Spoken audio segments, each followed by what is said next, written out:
Olá, estamos no nosso Papo Suprem hoje, reunidos com uma convidada muito especial, Ariamane.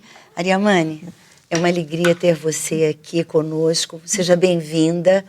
Ariamane é uma pessoa especial, uma brasileira, nascida na Bahia, dançarina, foi uma pessoa muito importante na construção da Casa de Sri Aurobindo no Brasil, junto com Rolf Gillespie. Nós vamos falar sobre isso, mas preciso adiantar para vocês que nós vamos tratar nesse encontro de um trabalho extraordinário que ela fez, que é a tradução do livro A Vida Divina de Sri Aurobindo. Então, Ariamane, seja muito bem-vinda. Eu gostaria de, antes da gente começar, de ler um trecho de uma obra que não é da Vida Divina, é de Savitri, a obra do Sri Aurobindo, mas que pode ser, vamos dizer assim, uma fonte inspiradora para esse nosso encontro. E, no pensamento dele, ele diz o seguinte: a natureza viverá para manifestar o Deus secreto. O espírito assumirá o jogo humano. Esta vida terrena se tornará divina. Esse é um presságio revolucionário num momento tão materialista em que o mundo está vivendo. E eu começo te perguntando o seguinte, Ariamane, como que uma brasileira da Bahia sentiu o chamado para ir morar em Auroville, em primeiro lugar? A pessoa Ariamane. Quando perguntaram à mãe, quer dizer, a mãe foi a companheira espiritual de Sri Aurobindo e a pessoa que criou Auroville. Então, quando perguntaram a ela qual seria a primeira condição de viver em Auroville, para viver em Auroville, ela disse: não estar mais satisfeito com a vida como ela é. Então, a minha impressão é que eu nasci insatisfeita. Eu lembro de mesmo, assim, longe na minha infância, se eu lembro de minha infância pequena ainda, eu olhava o mundo assim com os olhos que já questionavam. Então eu já me perguntava o que era essa sociedade, o que é esse mundo, o que é que eu estou fazendo. Então, nesse sentido, eu sempre vivi de uma maneira paralela. Sim. Alternativa, né? Você estava sempre com sede. Eu estava sempre buscando essa outra maneira de viver, porque a maneira de viver que eu via, para mim, era muito insatisfatória e não respondia às minhas perguntas. E uma pergunta que não quer calar. Você ouviu o chamado, foi para Auroville, e em Auroville você sentiu o preenchimento dessa sede de novo que você tinha? Olha, eu acho que ir para Auroville já foi uma consequência, porque antes de ir eu já tinha encontrado o pensamento de Sri Aurobindo e já tinha feito minha experiência vivendo na comunidade da casa, Sri Aurobindo. Essa comunidade era em Salvador? Era em Salvador. Sim. E então, assim como Auroville foi só uma confirmação, né? Quer dizer, não foi nenhuma escolha dizer que eu vou para Auroville, mas como que eu fui levada, quer dizer, a minha vida me levou a Auroville e de fato, do momento que eu encontrei Sri Aurobindo, eu encontrei a resposta para todas as minhas perguntas. Sim, que coisa Então, linda. em Auroville, quer dizer, eu sinto que é a possibilidade, é ao menos uma possibilidade, mesmo se é muito imperfeita, da gente poder contribuir praticamente Sim. em uma direção que eu acredito. E você pode falar para os nossos telespectadores sobre Auroville, assim, uma síntese, como que são as relações urbanas, as relações sociais, né, as relações com a natureza em Auroville? Olha, Auroville o projeto da mãe é para se tornar um dia uma cidade para 50 mil pessoas. E uma cidade que seria como um protótipo de coisas futuras, né? Justamente em educação, em urbanismo, na sociologia humana, em uma vida espiritual coletiva. Então, e sobretudo, assim, o acento de Auroville, o ideal de Auroville, a razão pela qual Auroville foi criada, é poder manifestar uma unidade sabe? A unidade humana. De propósitos. Quer dizer, o propósito, porque isso é o que permeia, quer dizer, a unidade humana é o que permeia o pensamento de Sri Aurobindo. E essa unidade humana que é baseada no espírito, é baseada no espiritual, baseada em valores espirituais, mas na vida. Então, a Auroville traz isso, mas assim, não tem nada ainda pronto em Auroville. A Auroville é uma tentativa, a Auroville é uma experiência. É uma utopia que vai se consolidando à medida da experiência. E que tem muitos desafios, muitas contradições, porque o ser humano é igual em todo lugar. Claro. Nós temos nossos egos, nossas dificuldades, nossos desejos, nossos conflitos. Cada um chega lá com a sua bagagem. Sim. Então, a Auroville é uma experiência difícil, é ao mesmo tempo maravilhosa. Eu sei, eu posso imaginar, eu não conheço. E não é ainda, porque a cidade ainda não existe, existem construções, mas é como que é a semente de muitas coisas. Então, a Auroville pelo momento, a Auroville não é ainda um exemplo, mas a Auroville é uma inspiração. E só para situar os nossos telespectadores, que a Auroville foi criada pela mãe, que era uma francesa, Mira Alface, né? E que foi para a Índia e que criou a Auroville. Que ano que foi realmente? Não, ela foi para a Índia muito antes. Ela foi para a Índia em 1919, ela chegou para se estabelecer na Índia. Porque ela foi para colaborar com Sri Aurobindo e continuar o trabalho dele. No momento que ele deixou o corpo, ela continuou o trabalho dele. Então, ela foi para acompanhar, para ser mesmo discípula dele. Quer dizer, ela, antes de ser considerada mãe, ela era discípula dele. Sim. E então, ela criou a Auroville justamente como uma possibilidade de uma realização concreta do pensamento de Sri Aurobindo, do ideal humano e de eu diria, uma aceleração do processo evolutivo, espiritual evolutivo. E a cidade foi criada em 1968, né? A cidade foi inaugurada em 68. Quer dizer, o projeto da cidade. O projeto da cidade, né? Quer dizer, 18 anos depois que Sri Aurobindo deixou esse mundo, é que ela enraizou, então, começou a enraizar esse projeto, de acordo com o que você está falando, né? E como que é para você essa vida em Auroville e como que você sentiu a inspiração de aceitar esse desafio extraordinário de traduzir para o português essa obra fantástica que é A Vida Divina. Com licença, deixa eu mostrar aqui. Isso aqui é a obra do Sri Aurobindo, A Vida Divina, né? Ele está traduzido em quantos países? Em muitos países, assim, francês, espanhol, italiano, algumas outras línguas indianas. Sim. E agora nós vamos ter o português, graças ao trabalho maravilhoso de Ariamane. Ariamane, quantos anos você levou para ter essa obra na sua mão? Da primeira palavrinha até esse instante. Não, eu devo dizer, Regina, que eu comecei como um desafio para mim mesma. Quer dizer, eu nunca pensei, no começo, quando eu comecei, que eu ia ver esse livro em forma de livro. Sim. Eu comecei assim pelo amor que eu sinto por Sri Aurobindo e a necessidade que eu tinha de entender. É um livro difícil,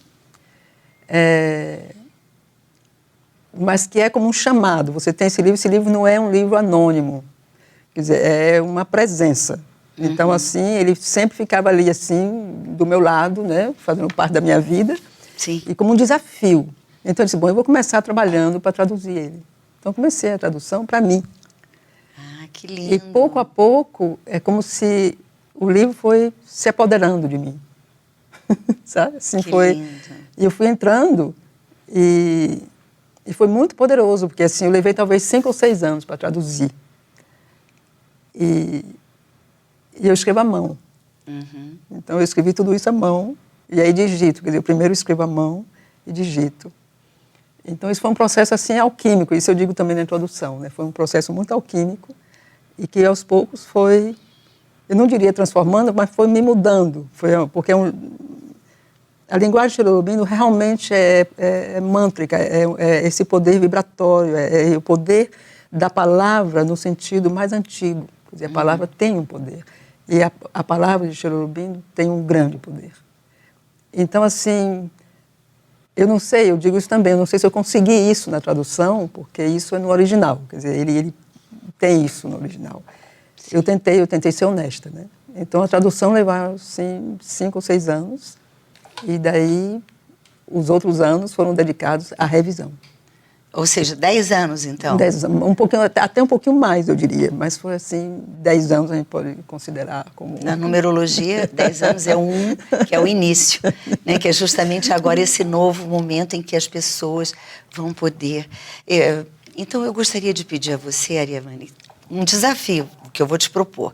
Diante dessa complexidade que você falou, que é essa obra, assim, o que você poderia falar para os nossos telespectadores sobre, assim, essa presença, esse âmago, essa energia essencial que você sente que a vida divina traz da alma do Sri Aurobindo para quem acessar essa obra? Eu acho que, primeiro, antes de tudo, quem é Sri Aurobindo?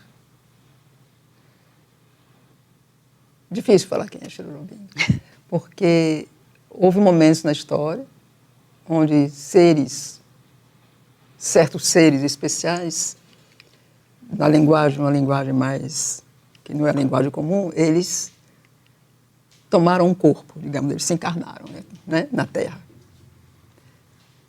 E, dependendo da época histórica, esses seres transformaram o momento em que eles vieram provocar, vieram ajudar, talvez não provocar, mas vieram ajudar em um momento evolutivo, um momento histórico evolutivo. Quer dizer, na Índia você chama isso avatar.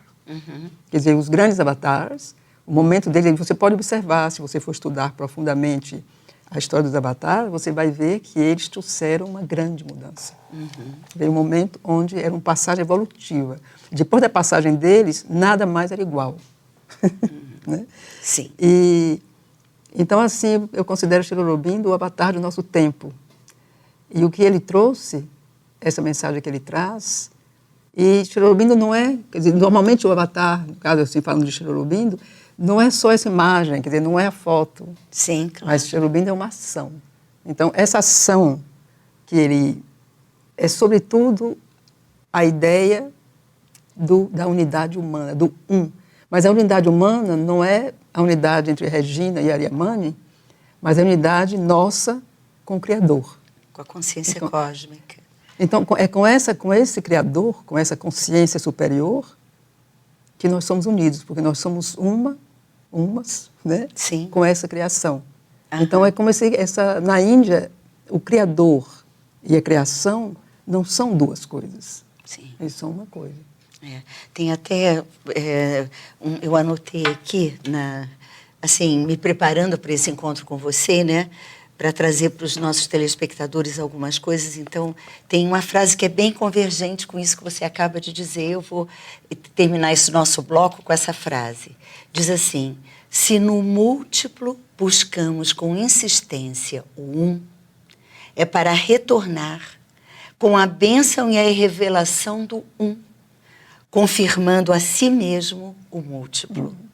Quer dizer, bem essa coisa do todo e da parte, formando um todo, e ao mesmo tempo a unidade e a diversidade. Então, nós vamos continuar já no nosso próximo bloco. Até já!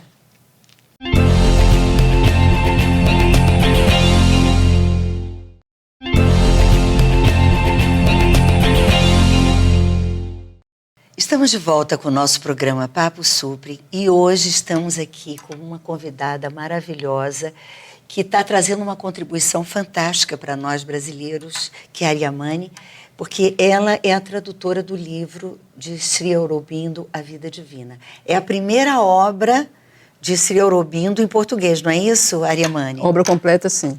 Nós temos algumas publicações... compilações. Sim. Algumas cartas, alguns trechos selecionados, mas um livro inteiro completo é o primeiro em língua portuguesa. Antes, no primeiro bloco, nós estávamos falando sobre os avatares, né? Sobre essas figuras extraordinárias que vieram para o nosso planeta para justamente resgatar a memória do todo que somos, do múltiplo, da nossa fonte de múltiplo e de parte, né? Como que você sente a presença da mãe, da Mira Alface, nesse processo, né, da construção, de levar essa presença de Sri Aurobindo no mundo?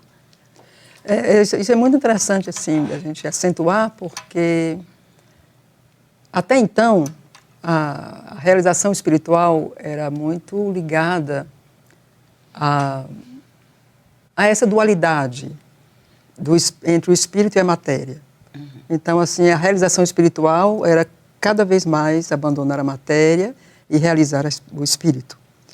Enquanto que Sri Aurobindo, ele unifica essas duas coisas. Né? Então, nesse sentido, a presença da Mãe Divina, da Mãe, é muito importante, porque é ela quem realiza. Sim. Então, assim, a Mãe, ela diz uma coisa muito bonita sobre os dois. Ela diz, sem ele, eu não existiria. Sem mim, ele não seria realizado. Sim.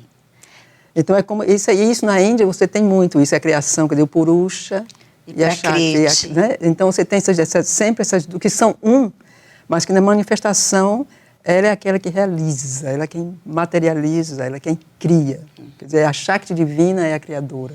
Sim, que é o princípio É a mãe feminino. universal, é a mãe universal. É o princípio operativo, né, no hinduísmo. E isso é a coisa muito única da espiritualidade indiana, que você não encontra isso em nenhuma outra espiritualidade ocidental ou em nenhum outro. Essa coisa é muito única na Índia.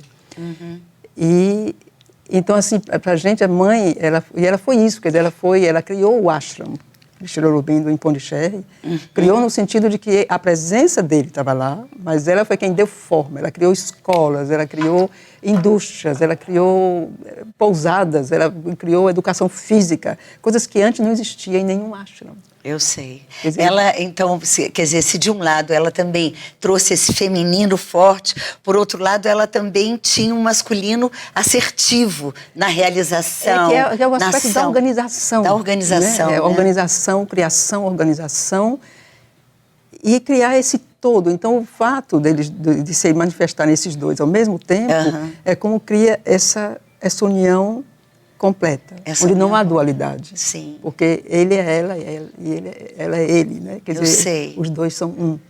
Então, isso é muito importante no Yoga de Sri Aurobindo. Que coisa maravilhosa. Você trouxe uma coisa que eu acho que é muito importante no momento atual, e eu te pergunto, assim, de que forma a vida divina traz esse reconhecimento de que essa dualidade, matéria e espírito, não é uma dicotomia dissociada. E eu acho que essa abordagem é muito importante, Ariamani, no sentido de que nós estamos vivendo hoje os nossos desafios contemporâneos ligados à alimentação, ligados a questões ambientais, ligados à violência, ligados a um desamor presente, né? Em muitas manifestações, diz respeito justamente a esse olhar fragmentado. Aqui é a matéria. Aqui é o lugar de jogar lixo, aqui é o lugar de poluir, aqui é o lugar de destruir florestas, de poluir águas, né? De experienciar. Só que quando você traz que justamente o reconhecimento de que tudo é manifestação do Espírito, e que se tudo é manifestação do Espírito e que existe uma onipresença divina em todas as coisas, então essa onipresença se manifesta no grão de areia, nas águas, nos oceanos, nas florestas, nos animais e na humanidade. E como é que eu gostaria que você trouxesse esse olhar de Sri Aurobindo na vida divina para nós? Isso é muito interessante, porque Sri Aurobindo ele bebeu nas fontes profundas, né, e antigas da Índia, no Rig Veda, nos Upanishads, no Bhagavad Gita. E ele trouxe isso, ele alargou, ele descobriu coisas que antes não tinham sido vistas ainda. E esse sentido assim da unidade, mas essa unidade é porque, o que eu falei antes, o Criador e a criação é uma coisa só. Quer dizer, é no Ocidente que nós temos isso. Quer dizer, o Criador e a coisa criada. E a criatura. Então, essas duas coisas, isso, de fato, é como que isso que constituiu a nossa queda. Quer dizer, a gente esqueceu a unidade. E que o divino está em tudo. E até que nós não voltemos a isso, a essa coisa, né? E isso a gente não vai voltar só assim. Isso tem que ter um trabalho. E aí é a coisa do yoga. Sim. Quer dizer, o yoga no sentido mais original da palavra, quer dizer, união. Sim. Quer dizer, e essa união, essa busca interior do que você é, do divino em você, enquanto a gente não tiver isso, essa unidade, a gente não tem unidade com as coisas. Eu sei. Então isso é muito forte, essa coisa de que o divino não está lá em cima. O divino é o ar que a gente respira, quer dizer, é a substância de nossa vida, quer dizer, não é outra coisa. Sim. Então, uma coisa que é interessante que o Sr. Aurobindo aqui, talvez eu vou me estender um pouco, quando ele dá esse título, A Vida Divina, sim. Então, em certo momento, ele diz, bom, isso quer dizer que existe uma vida não divina? Então, ele diz, a vida não divina é a diferença que existe entre uma vida na ignorância e uma vida no conhecimento. E mesmo isso, Regina, não é uma dualidade, não é que existe um lugar onde tudo é ignorante, um lugar onde tudo é conhecimento. Quer dizer, finalmente, a ignorância é um conhecimento velado. Sim. Então, o trabalho evolutivo espiritual é desvelar o conhecimento a partir da ignorância. Então, a gente cresce da ignorância ao conhecimento, que é infinito. Sim, Mas a gente vive na ignorância. É muito importante o que você está trazendo, porque a gente vê assim, o papel relevante da educação, de uma educação integral, uma educação que não privilegie só o intelecto, mas que privilegie o reconhecimento e o resgate dessa totalidade que cada ser humano é, né? Então, até me lembro que em português a palavra educação vem do latim educere, né, que uma das traduções é retirar do poço. Ou seja, se você retirar algo do poço, é que esse algo já estava lá, não é verdade? Então, assim, te ouvindo agora, me soa como isso, quer dizer, a ignorância é o reconhecimento de que existe um potencial que está adormecido. Existe uma sabedoria inerente e presente em todos os seres, porém que precisa ser desvelada. Você acha que a chama que traz, que convoca esse resgate de totalidade no ser, é o amor? Qual é a chama que alquimiza? Qual que é a chama que alquimiza a ignorância em sabedoria? É o amor? Olha, a palavra amor é uma palavra que foi tão usada e abusada que eu resisto um pouco à palavra. Se bem que sabendo que num plano absoluto, né? Os Aurobindo falam, né? Quer dizer, você tem os três, o Sat Chitananda, existência, consciência e beatitude. Quer dizer, beatitude é Ananda. Sim. Quer dizer, Ananda não é amor, mas é a felicidade completa. É a plenitude. É a plenitude. E isso inclui também o amor. Quer dizer, mas assim, quando a gente fala amor, aí a gente já vai reduzindo, aí começa a falar de amorosidade, aí começa a falar... E para mim isso reduz. Eu sei. Porque esse amor é absoluto. E isso a gente não está pronto. Né? Sim. E o amor, hoje em dia, virou uma coisa tão banal, a palavra... Sim, houve um desgaste. É muito desgastada. Então, assim, ou a gente fala nela no sentido realmente do absoluto. Do significado mas, então, essencial do amor. Eu volto à unidade. Quer dizer, Sri Aurobindo, ele... Assim, isso é muito importante quando a gente vê na vida divina esse sentido do um. Quer dizer, o um, ele é uno, ele não pode conhecer esse um, e ele não pode dividir esse um. Então, daí começa. Então, assim, você tem os três planos depois de Satchitananda, existência, consciência e beatitude, e vai tendo os planos desse divino, né, que vai... Mas isso é com a mente, né, quer dizer, a mente humana é muito limitada. Sim. Então, a gente tem que realmente crescer. Expandir, né? Expandir, crescer e aprofundar para outra coisa. Sim. Quer dizer, no sentido, voltando à vida divina, que é um livro que eu sempre digo é difícil, mas, ao mesmo tempo, ele é alquímico, porque ele trabalha em você. Você lê um pouquinho, você abre, lê um pouquinho e deixa aquilo assentar. Deixa aquilo... Não pensa, quer dizer, a coisa é a mente, né? Você deixa entrar.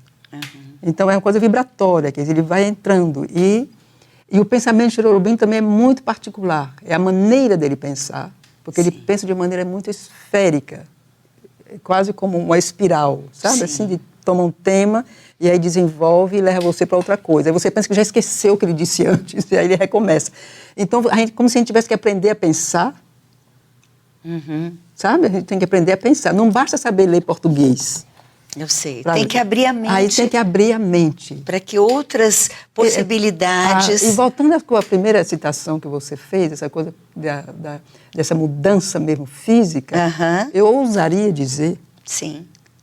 que é como se você aprende não só a ler de outra maneira, a entender de outra maneira, mas eu tenho certeza que o seu cérebro ele vai criar uma maneira de entender, Sim. que agora a gente não tem. Sim.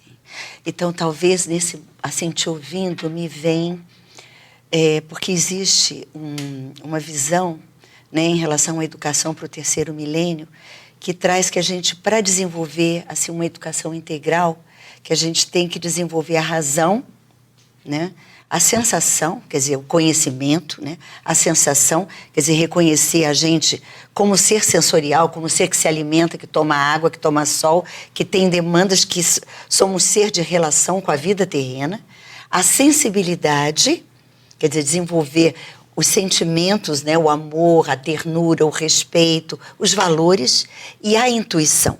A intuição é algo que entra como um componente essencial a ser desenvolvido na educação integral e que no pensamento racionalista também foi banalizada. A intuição é algo que chegou quase a ser desqualificado.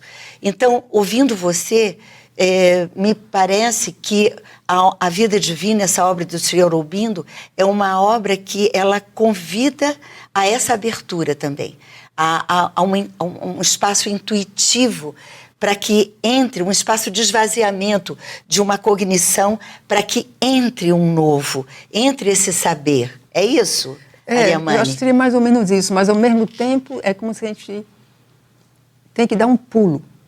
Sabe, é como que tem que fazer um passo. Eu digo às vezes às pessoas, Sri Aurobindo, você não pode descer ele. Sim. Você tem que ir para ele. Sim. E isso pede um... Tem que fazer um esforço. E nesse esforço a gente chega a isso que você diz. Sim. Sabe? É nesse esforço de você ir para ele. Nessa entrega, né? De certo uma entrega. Modo, de certo modo. E é uma coisa que é muito incrível, eu gostaria de concluir com isso, Sri Aurobindo ele traz uma certeza do futuro. E qual é essa certeza? É a certeza de que as forças divinas e uma vida divina é possível. E uma sociedade gnóstica, uma sociedade baseada no conhecimento, no respeito, inclusive, das diferenças, é possível. Porque hoje a gente não respeita porque a gente está dividido. Sim. A sua verdade é sua, a minha verdade é minha. Sim. Então a gente não pode nem... Eu não fico com a sua, que eu fui com a minha. E numa sociedade de conhecimento, não. Não. Então, mas a gente vai crescer junto. Porque é um processo evolutivo. Sim. Então, esse processo evolutivo respeita a diferença, respeita mesmo seres de conhecimento que vão estar aí, sim, mas vai respeitar os níveis de cada um. E vai haver um crescimento espiritual evolutivo em harmonia. Talvez um estado de quietude interna, né? Um estado de silêncio, porque o silêncio é esse espaço de onde tudo brota, né? Então, se a gente aquietar a mente, aquietar esse ego desejoso de preenchimentos e gerar um esvaziamento, assim, talvez essa quietude possa favorecer o florescimento desse novo pensamento, desse novo olhar, né? Essa sua fala me trouxe uma frase do Sri Aurobindo que eu anotei, que diz assim: o desconhecido não é o incognoscível. Ele não precisa permanecer o desconhecido, entende? Então é isso, né? Quer dizer que a gente, diante do universo, a gente vê o grande mistério que é tudo, que é a vida, que é toda manifestação, mas esse grande mistério pode ser desvelado. Pode ser desvelado dentro da gente, né? E do momento que você tem a união, não tem mais mistério. Tem essa coisa na Índia que se dizia, né? Que se diz ainda. Conhecendo isto, com o I maiúsculo, você conhece tudo. Então, vou colocar aqui essa capa desse livro, que nós estamos terminando o nosso tempo. Ariamane, querida, muito obrigada pelo nosso encontro. Eu desejo que, como o Sri Aurobindo diz, tem uma frase dele que eu anotei que diz assim: toda a possibilidade do mundo no homem está esperando como a árvore espera em sua semente. Né? Eu acho isso belíssimo, na semente, né? Então, assim, que essa semente de Sri Aurobindo seja semeada siga pelas brisas Brasil afora e possa tocar o coração. E nossa gratidão pelo seu trabalho e sucesso nos próximos. Obrigada, querida. Obrigada a vocês pela audiência. Até o próximo encontro.